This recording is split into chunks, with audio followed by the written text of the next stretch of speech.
Now, as the world of work becomes increasingly digitized, artificial intelligence, automation, and remote work are reshaping the skills needed for success. For African higher education institutions, this transformation offers both a challenge and opportunity. How can universities and colleges harness technology not only to deliver content, but to revolutionize how students learn, adapt, and thrive in an ever-changing global economy? For this conversation, let's meet our panelists. AI, technology, and online education.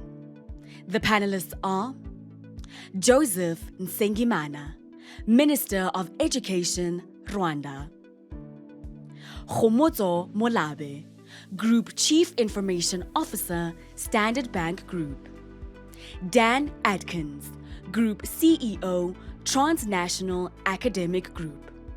And the moderator is Keyamo Mosipele, presenter and producer at CNBC Africa. Without further ado, I'd like to officially welcome my fellow panelists to the discussion.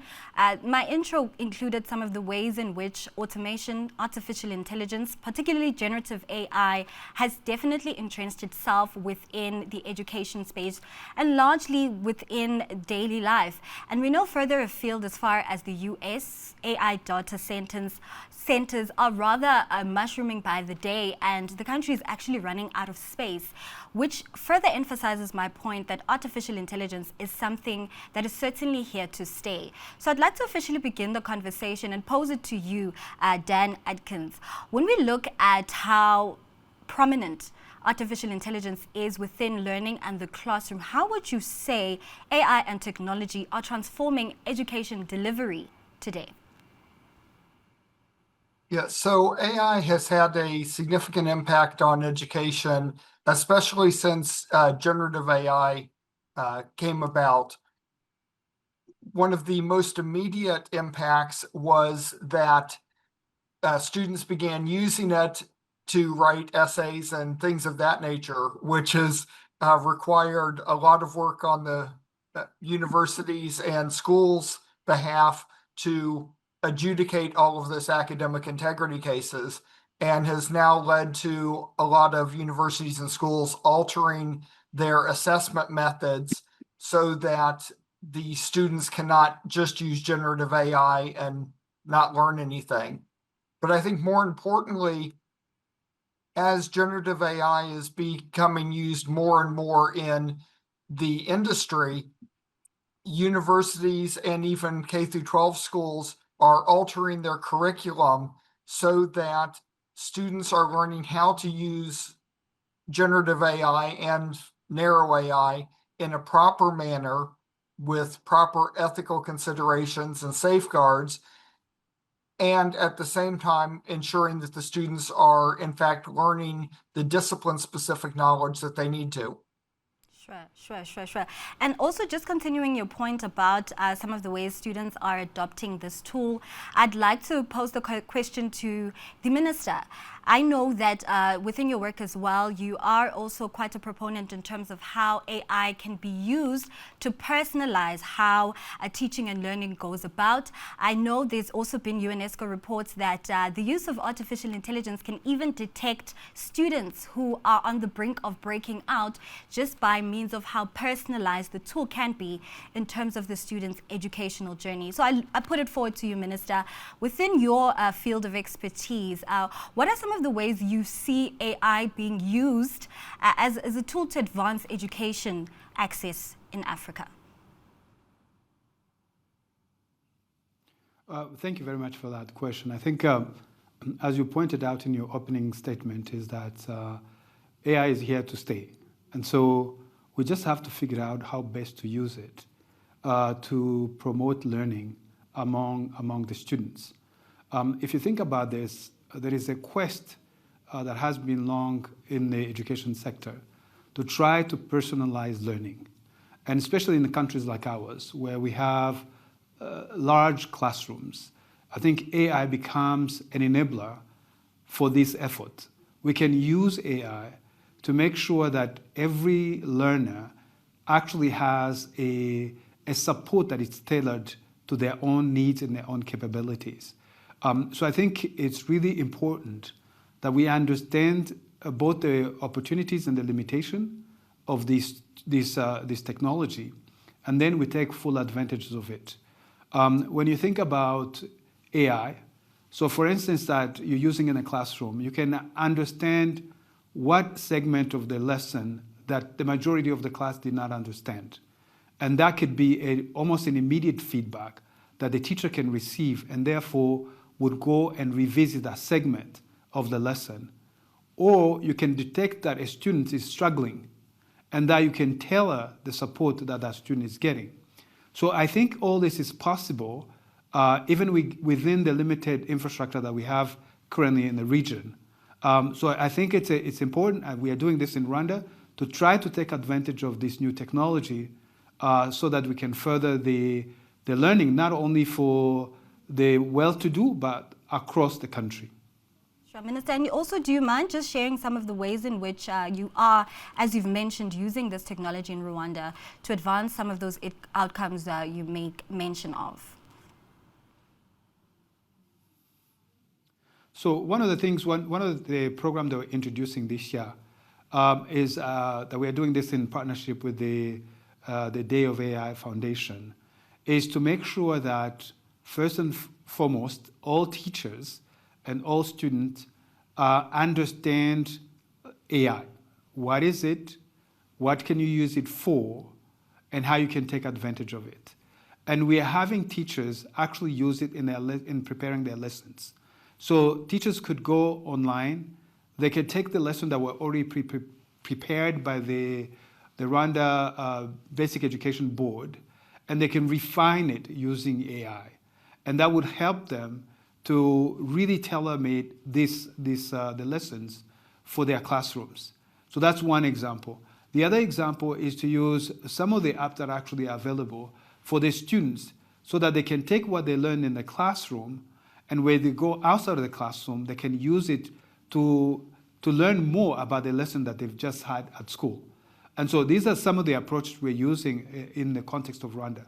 But when we talk about AI for us, we've designed a 3-year plan where, for example, we start this year, the year 2025-2026, ensuring that at every education level, that every student and every teacher is actually exposed to AI, that they learn what AI is, they learn some ways they can use it at the very basic level, and we incorporate this in their ICT course for this year.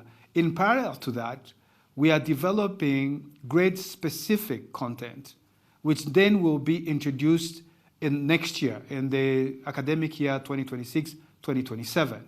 And during that academic year, as they're taking AI as a course at every level of education, we'll then be infusing AI in all the courses, meaning that the content of all the courses will then we will infuse AI in it, which then they will use in their 3rd year.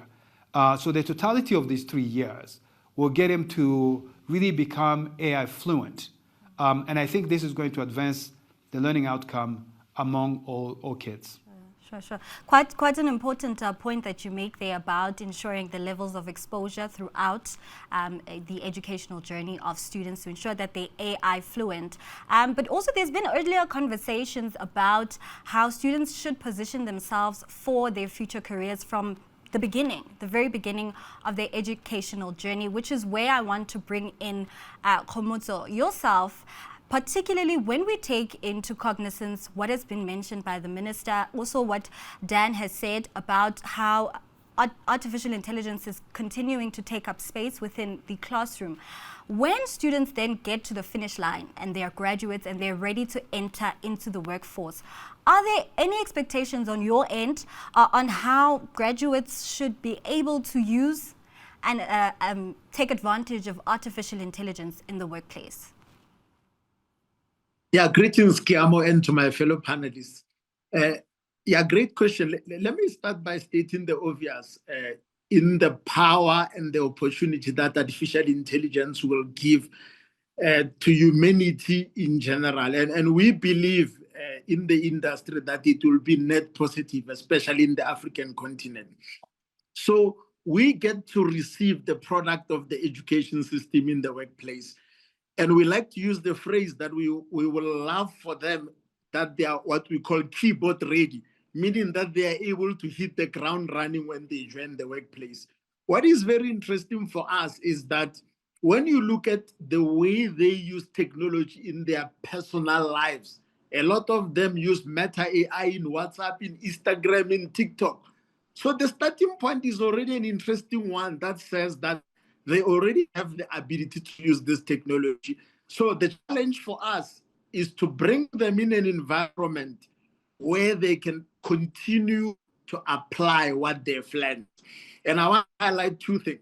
So the first thing, which is really a challenge for the private education sector in higher education, is how do we make sure that we use the technology to take away the things that historically we've been asking people to memorize so that they can focus on the practical applications of the technology in the workplace, which is really what the industry is expecting them to be, is to apply the knowledge as opposed to trying to remember everything that they've learned. This technology gives us the opportunity to filter through the woods so that we can focus and be industry specific in terms of what is required in the industry and not a lot of generic knowledge that you learn throughout your schooling career. Sure. So I get it, and I get the essence from your response that you want to encourage the use of AI, but in the context where workers are using it rather to assist with higher cognitive reasoning or higher application of work that is not reliant on some of the more smaller or sedimentary tasks. But I'd like to know, in terms of the application that you're speaking of, is that translating with the workers that you see now in terms of how they're using AI? And also, while you give us your response, I'd like the rest of our educators to then think about, is that also trickling in, and can we then use it for students? But for yourself, Khomotso, are you seeing that application now? Yeah, so what we see is very generic of any technology in the early stages. You get different adoption curves. So let me give you an example. When the calculator first came on board, the higher education system will have still be insisting that people must do calculations manually. But then at some point, there was acceptance that the calculator is what everybody will use in their line of work. Think about the spreadsheet as well. Many accountants will have been learning to do calculations manually until they had the spreadsheet. It's the same thing with AI. Those that are early adopters and getting great results, my estimation in our organization will be about 30% of people are getting really great value. And then there will be those that watch the early adopters and then they will then shift. But in general, what you eventually get with every technology is that the benefits starts to outweigh the risks associated with that technology, and you get into net benefit. And it's only a matter of time, and this one is iterating very fast, that we will get to that stage and you'll start getting net benefit across all industries in terms of the application of this technology and the benefits that it comes with. And now then the question I'd like to then get from you, Dan. So Khomotso has also just given an example of how when disruptors or new tools take the fall, they are detractors who would then argue, like with the calculator, that we are encouraging laziness or we're encouraging a certain level of complacency in learning. When we take into focus this particular tool, when we look at generative AI, is that something that is in the consideration of how curricula is being shaped today to ensure that this doesn't encourage learning in a very linear way? That's a great question, and I would like to use the calculator example to explain my answer to the generative AI. It's important before students begin using a calculator for them to understand what calculation they're doing and to have a general idea of what kind of result they should expect, because otherwise they're punching numbers into a calculator and they have no idea whether the result they got is correct or not. And having taught math in both K through 12 schools and in university, I have seen a lot of students who blindly punch numbers into a calculator and whatever it says, they write down, even when it's something ridiculous like the number of a physical object being negative. And you can't have negative physical objects. The same challenge arises with generative AI. Students need to understand enough about the discipline underlying whatever they're prompting Gen AI for, that they can accurately and adequately evaluate what they're getting back from the generative AI to understand whether it makes any sense at all, or whether there are hallucinations within it. So in designing curriculum, whether it's at K through 12 or at the tertiary level, there needs to be a real focus on understanding the fundamentals of the discipline and critical thinking to the level necessary to make sure that what's coming back from the Gen AI is actually correct. But then I ask the question, how do we encourage the responsible use of artificial intelligence? And I want to really draw in yourself, Minister, here, because I feel in your position as well, you are between these two crossroads where you are responsible for carving the future of the upcoming generation, but also ensuring that the workforce is also ready to absorb them. So while you're, like you mentioned, encouraging the exposure of generative AI across all levels, how do you also encourage the responsible use of it? Well, I think it's tricky, but it is doable. As my colleagues have stated, the arrival of generative AI does change the way in which we process or think about solving problems. When we are teaching students, we need to teach them to think a little bit broader. So if I'm talking about a physics problem, I'm talking about going to space. We are talking about what are the rules of physics that I must understand to get a sense of what I'm about to calculate. So I'm not focusing on calculations, I'm focusing on understanding the concept. And once I understand the concept, and then I can start to gauge whether there is what the tool or the AI is telling me actually makes any sense, because I do understand the concept. And so really it means that as we teach, we need to shift how we are teaching our students. It becomes of thinking at a higher level, focusing on concepts, and not being bogged down on the actual calculations, like a 1 + 1 added that. Before you can even get to adding numbers, you have to already have solved the problem and at least understand the direction of solving the problems. And I think that's where we need to focus when we are teaching our students. That would enable them to be ready to then take advantage of AI. But if we just throw numbers at them, then they're going to plug them into the tool and they will get the result without even understanding the concept themselves. So I think there is a shift on the way we approach learning because of the advent of AI, specifically generative AI. So I think that's one of the things we need to really recalibrate how we teach. Now, people need to understand that the answer you get from a model is going to be based on how that model was trained, on the data that was used. And so understanding that puts things in perspective. Because right now, with the platforms we have currently, you can actually plug in something and get a wrong answer. And so how do you know that was a wrong answer? I think being mindful of that would actually inform on how the teachers are teaching around that. That's why it's so important for the teacher to understand, even the learners themselves to understand, what is this tool that they're dealing with and what are the limitations of this tool. And I think inevitably, as it's changing everything, it's going to change in the way how we transmit knowledge or how we even teach our kids. So I think those two things is going to be at the heart of the transformation that's needed for education to take advantage of AI. Sure. But Minister, do you have any recommendations in place for educators who are listening now or those who are at helm of designing curricula for the future in ways that you say can reshape the approach towards learning? Yeah, so I, at the risk of repeating myself, I think really we want to start by saying, what is it you're trying to teach the student? What are you trying to teach them, right?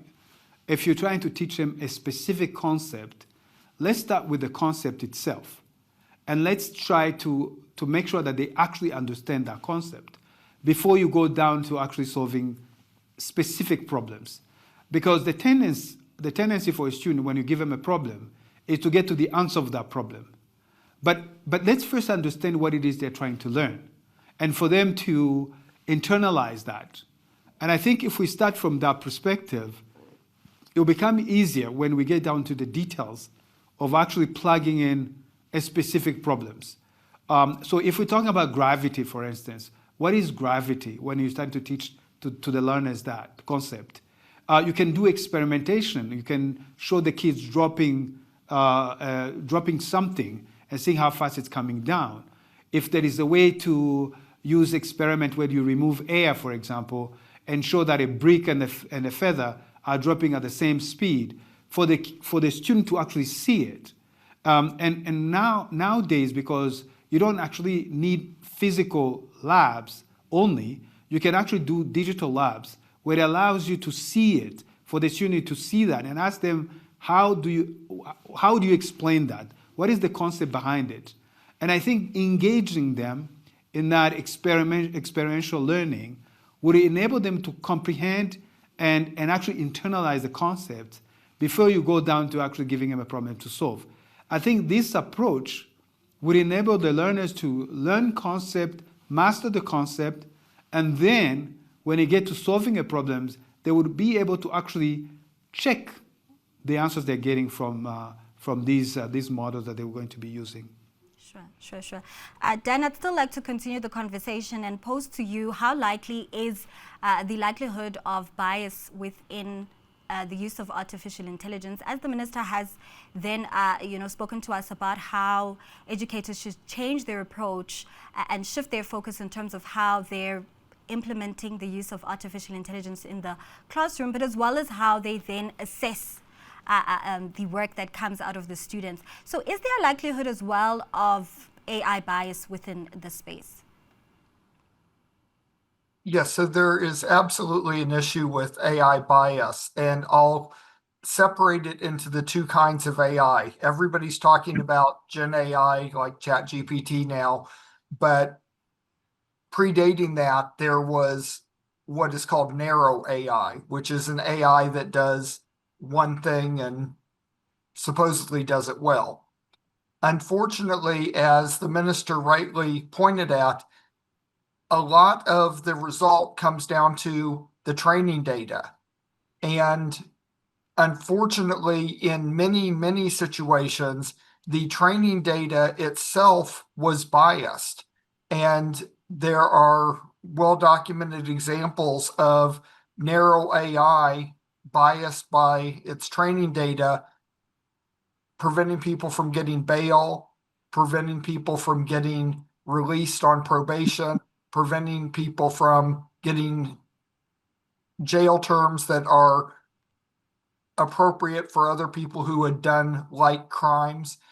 There are examples of teachers who have been fired because the teacher the year before them had gamed the system and ended up making them look bad, and people just took the results of the AI and acted on it without applying any actual thought or looking for any supporting evidence. So there's that entire issue, and there's a fantastic book on that called Weapons of Math's Destruction. On the other side, with generative AI,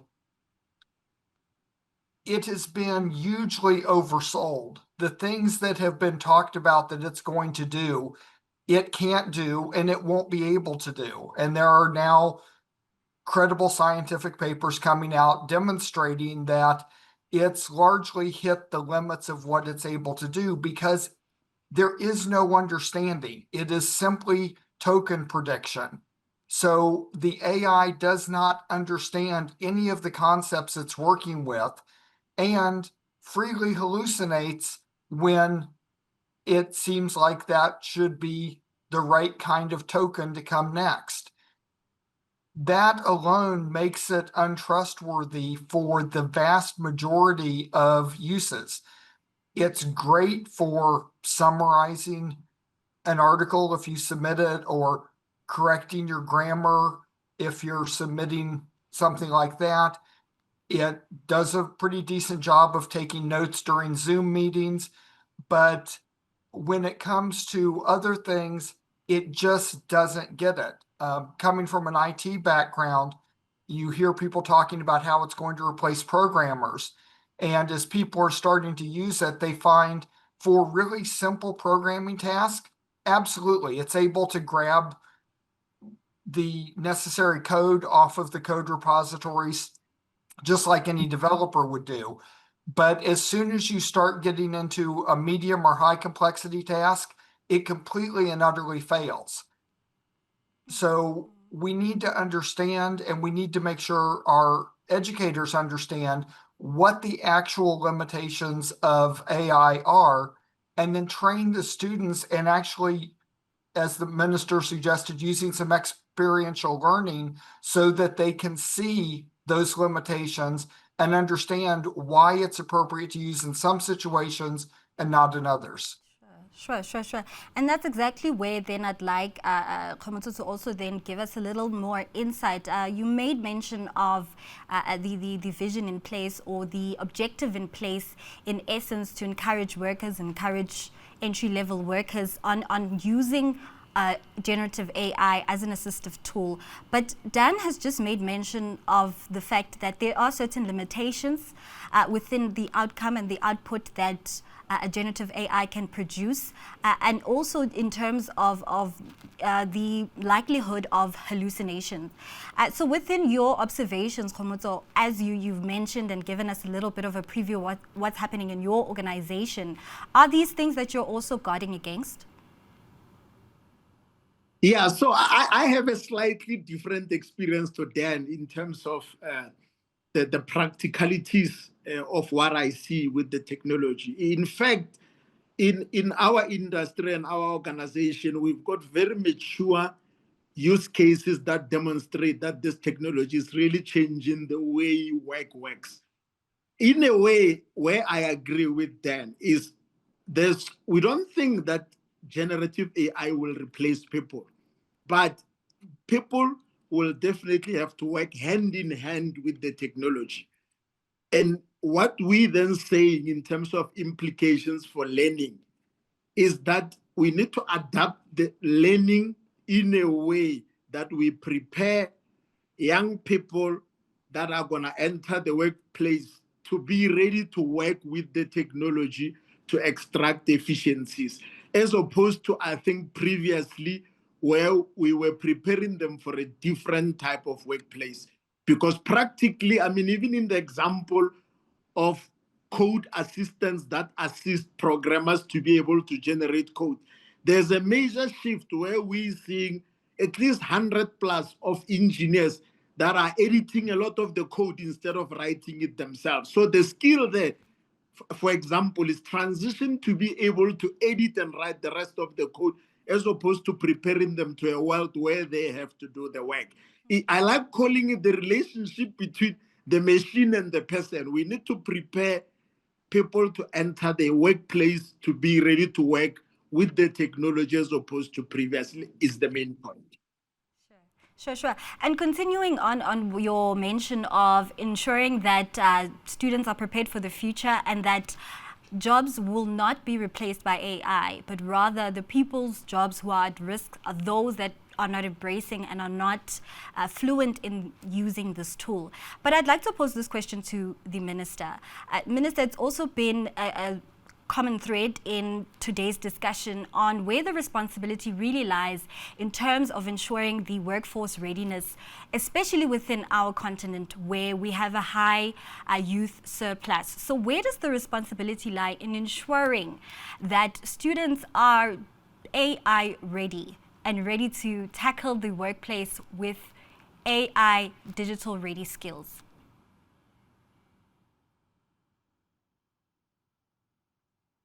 It's a combined responsibility, or shared responsibility. It's of course a responsibility of the education system to ensure that the learners are learning. They are learning to be able to be gainfully employed, or even create their own jobs. So it's not just about getting a job. You can actually create your own job. But at the same time, we need to partner with the industry to ensure that the needs of the industry are met.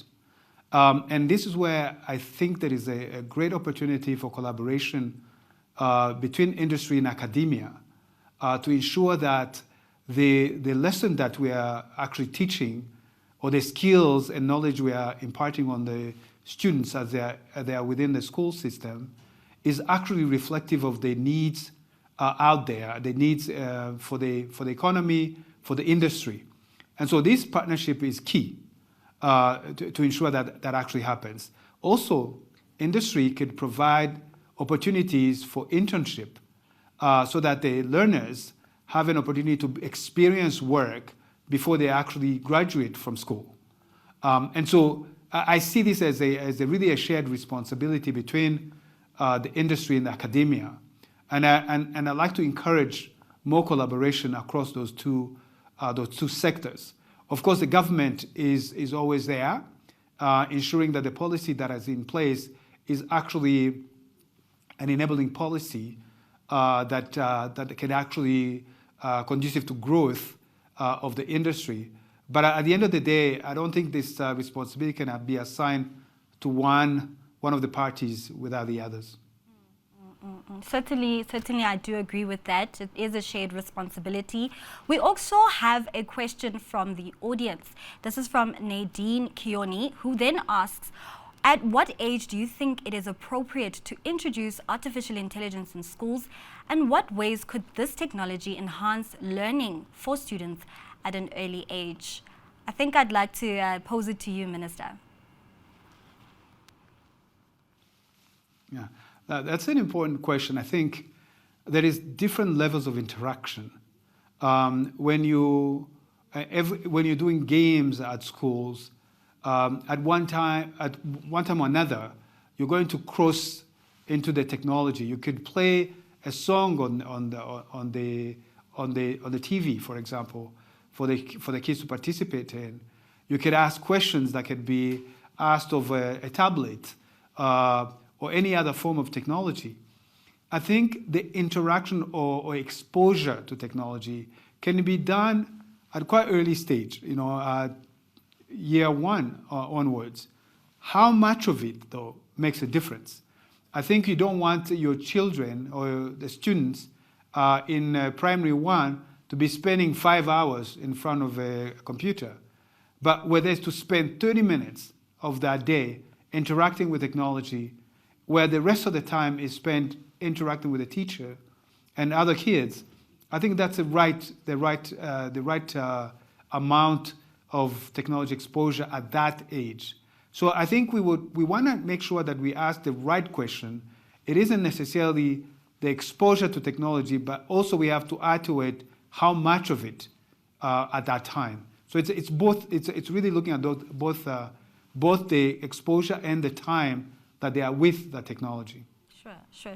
So in essence, ensuring, again, ethical and responsible exposure to using artificial intelligence to advance access to education. Dan, I then also would like to know from you, from a global perspective, as we've now touched on the use and the exposure of AI from a very young age when students are more impressionable, have you seen observations of that, and have there been observations that you've seen that have also been unanticipated that you would have never expected?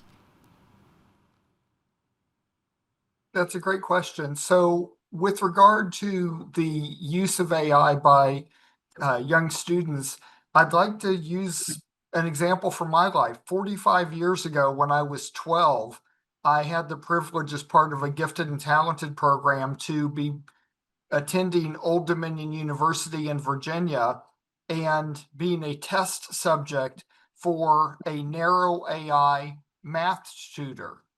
And it was amazing. It worked well and it helped me rapidly increase my math skills because it was assessing what type of errors I was making, giving me specific feedback on those, and allowing me to go forward. So the technology has been around for 45 years and we need to be using it more, but that's narrow AI, not generative AI.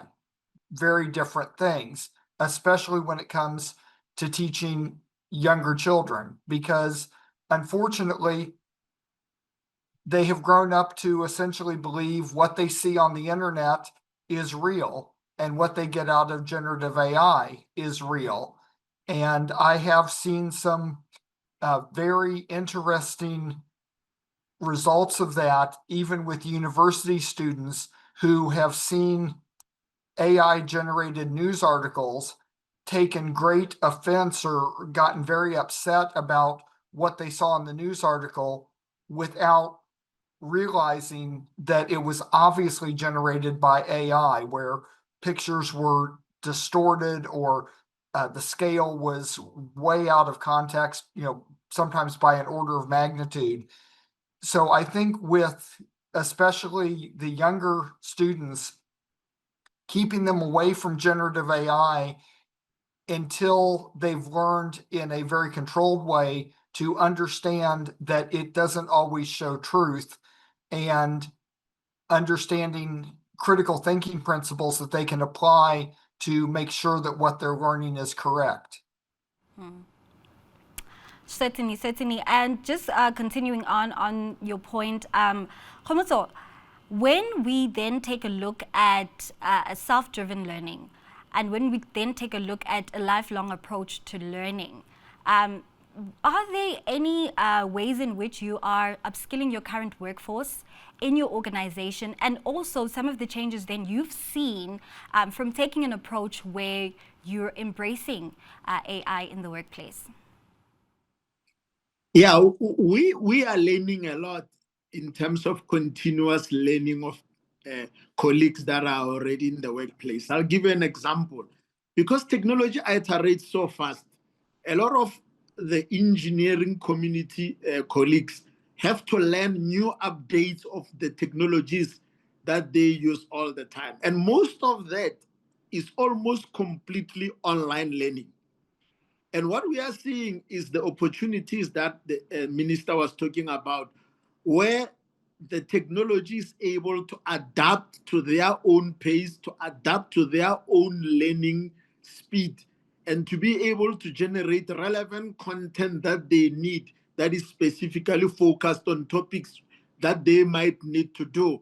And also to challenge them to practically apply what they are learning real time, and then iterate and then generate more opportunities for learning. That we are already seeing in the workplace.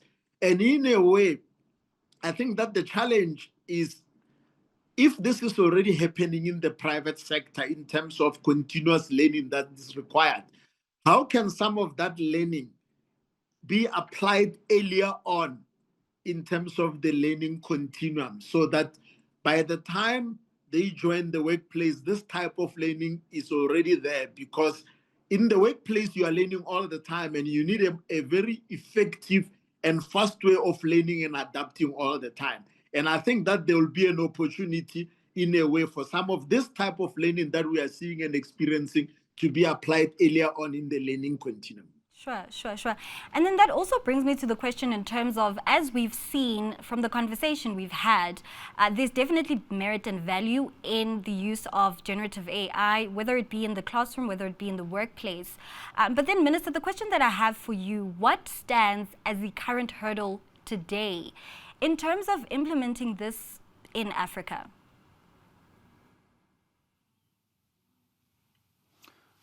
There is a couple of things that we need to pay attention to. The first one is the infrastructure. Do we have the infrastructure in place to be able to take advantage of this? I think we talk about connectivity. Is it available in the country? Is it accessible? Is it usable? Is it being used? So that's one of the things we need to think about. The technology in terms of the devices themselves. Do learners have access to those devices? Do teachers have access to those devices?